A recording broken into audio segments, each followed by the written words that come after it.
Hey guys, we're here. This is our first podcast here.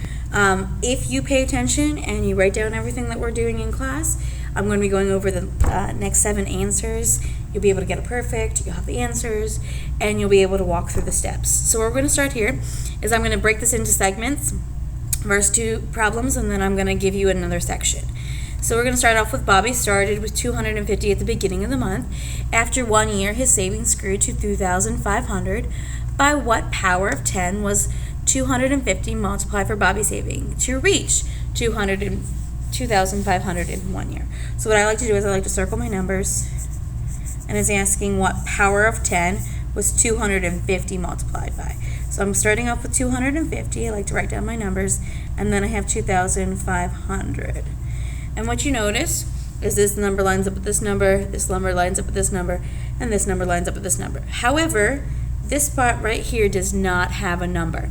So therefore, we know it has to be a 0. And when we're looking at zeros, I can count that by 1 and I need to move it. Or if you're struggling, you know that when we take 10 times any number, we always basically are adding a 0. So 5 times 10 is 50 because 5 times 1 is 5, and I add my 0. So if I'm taking 100 times 5, I'm going to get 5 times 1, and then I'm going to add my 2 zeros. So what I know I'm doing is I'm basically adding another 0 for every 0 that there is. So what I'm doing is I'm going to be taking 250 times 10. I carry over my 250, but here I'm multiplying by 10, so I need to add another 0. Well, over here it doesn't say just 10.